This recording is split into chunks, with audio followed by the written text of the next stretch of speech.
Just about 1 year ago, I started building the ultimate twin turbo K-Series Honda NSX. Over the last few months, I've got a ton of work done, but there's one thing I've been dreading. And to say I've been dreading it is an understatement. And that is all of the chassis wiring. So here we have an entire front chassis wiring harness and fuse box.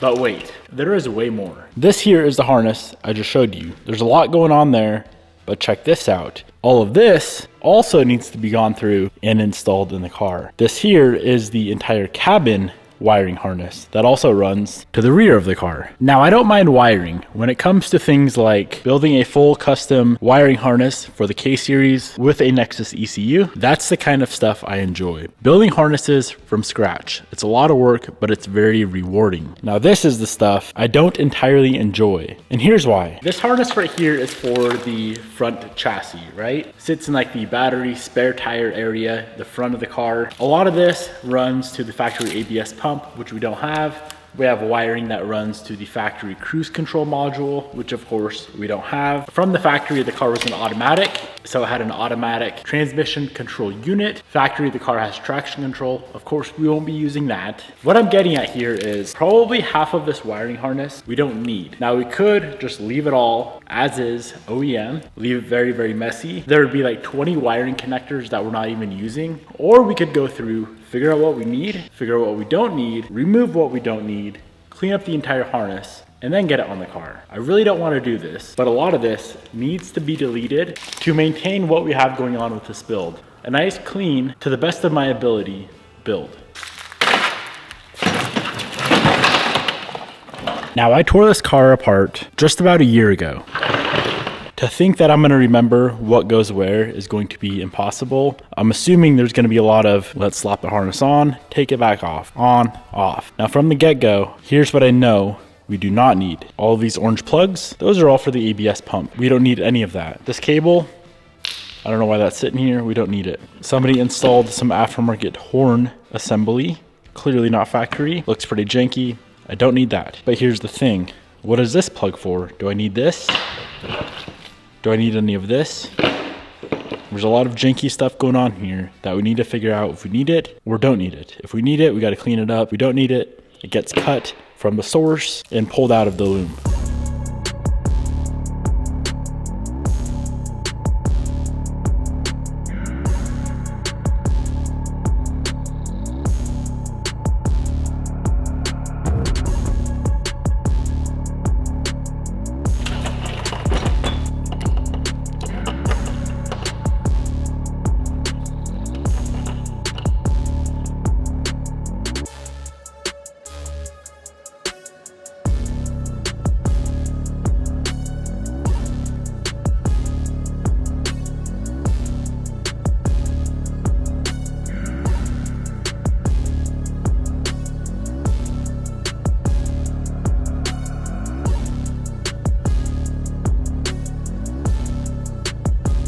I got a bunch of stuff pulled out of the harness. Now we have to go through this whole stack of computers and modules. This car is so old school, man. Look at the amount. I would say there's probably 10 different computers on this car in total from the factory. When we're all said and done, there's gonna be 3. This orange one here, I believe that is for the ABS system, which we don't need. This one, I believe, is the TCM. This one I don't know. It says, Eternal Sports Mind for you. That doesn't sound important, but I need to do research. And then we have the door lock, which I need, and security, which I'll keep.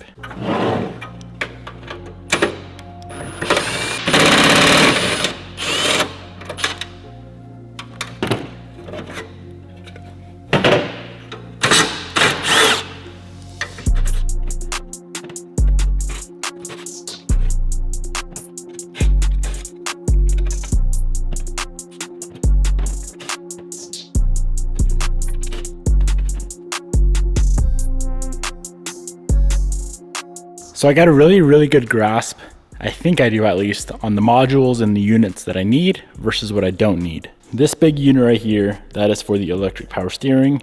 So is that one we were talking about earlier, the Sportsman for You unit. This guy is also for the EPS. We definitely need both of those. This whole bunch of wiring here connects to that harness. We'll need all that. What we didn't need was the automatic transmission control stuff and the ABS control stuff. So I'm gonna go ahead and pull those wires out of this harness, try and get this harness cleaned up as best as possible, and we can go ahead and get the harness on the car.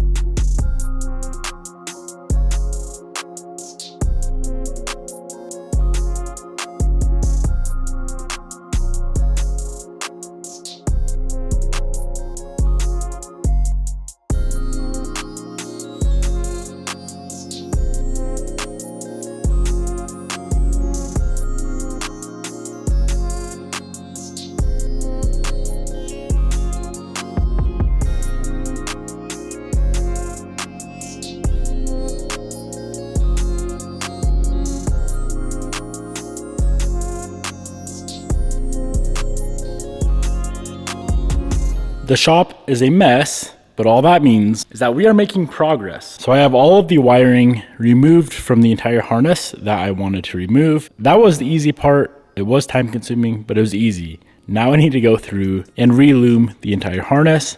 I'm not going to be using the factory like plastic, PVC, whatever this is. It gets very brittle and just starts cracking over time.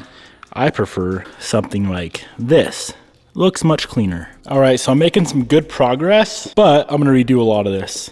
I'm not a big fan of the classic PVC tape. I went ahead and ordered a bunch of tested tape is what it's called, which should look a whole lot nicer than what's on here. So tomorrow I'll pick this back up and we can redo this section here and see how it looks.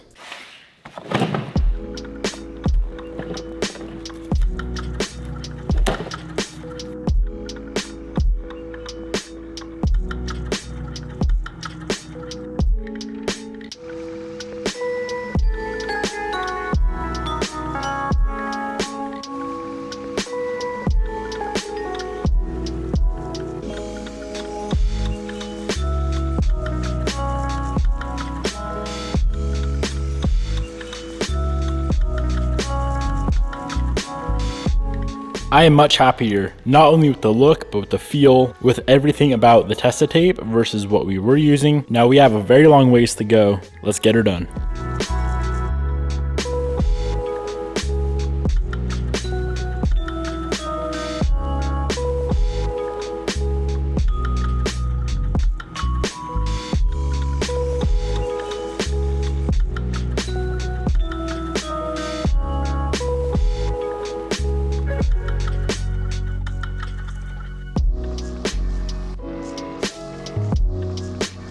So this right here is everything that we pulled out of the harness, and the harness is now complete, fully tested taped up, which I am really liking. It seems a lot of the manufacturers recently, I don't know, probably within the last decade or so, went to using tested tape on a lot of the interior and chassis harness stuff.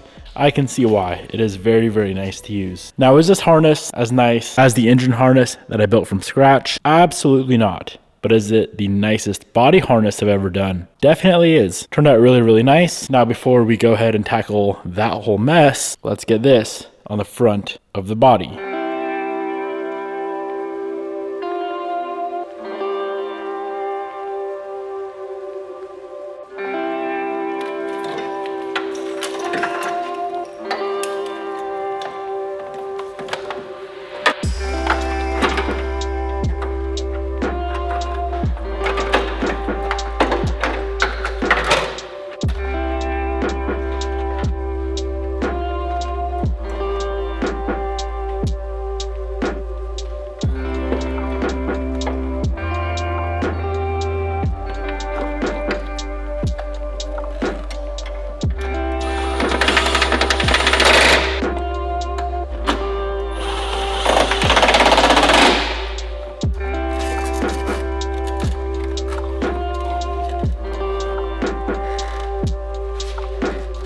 So this here is the factory location of all of the fuse box and relay boxes. Now I do want to order up all new OEM covers because, as you can see, these ones are severely faded, I think beyond repair, and this one, the fuse box cover, is just broken and does not clip in. I don't love the factory location of all these. It's not bad, but again, I don't love it. I may revisit this section later on when the rest of the frunk area is complete. Moving on to this giant harness. I'll be honest, I don't think I'm gonna do what I did with the front chassis harness with this harness. This is so overcomplicated with how much stuff is going on in here. And the only things that we don't need out of this harness is the wiring for the engine ECU, which is that guy right there. This thing, I'm just gonna go ahead, slap in the car as is. If I want to remove anything as I'm installing it, I'll go ahead and do that. But pulling wires out of this whole entire loom just to delete a few connectors back here seems a little bit ridiculous. The risk to reward ratio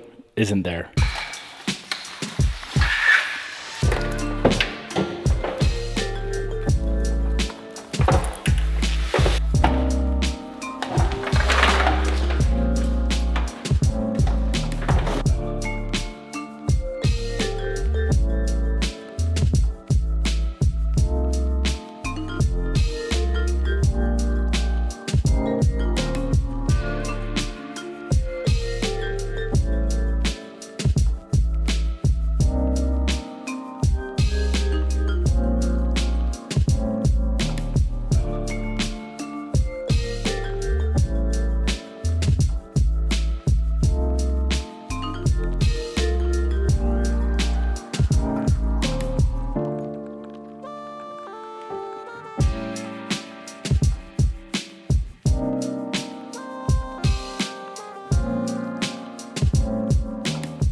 I know right now it looks like a giant mess, but I have made so much progress on this wiring for the chassis, for the body. You would think being a 1991 Honda, the wiring and all the modules and computers on this car would be very, very simple, but I feel like they tried to engineer this car so well, and every little thing needed a module. For example, there's 2 for the electric power steering alone. If this was like a 91 Civic, completely different story. Look at all the modules that we still need on this rear deck. I know one is for the retractable headlights, one is for the power windows. A bunch of the other ones I don't even really know what they're for. I'm just putting them back on the car because it probably needs them for something. Now, to make any more progress up front, I need to start going through some of these boxes here. We're gonna need the blower motor, the heater core, of course, the dash bar, but it's all rusty, so I don't want to install that yet. This car was so clean when I picked up the camera for this video, and now I feel like there's just wiring everywhere. I'm confident at the end we can make it look nice and clean once again. It's just gonna take quite a bit of work. All of these connectors right here, I'll probably end up just snipping off. They're all for the factory ECU, which we don't need because I have the Nexus, and they're kind of just dangling and in the way. So I'll probably just cut those, tape up the harness, and call it a day. Well guys, that is gonna be a wrap on the day. I feel like I didn't make hardly any progress in this video. That was 3 days straight of going through wiring and getting it on the car. It's all very, very needed on this car, and I can't move forward with the first start until all of this wiring is done and in place, unless of course I want to jankily start the car without the ignition switch and all that stuff. I'm hoping we will knock out the first start on this setup for sure by the end of the year, but hopefully by the end of November. I guess we'll see.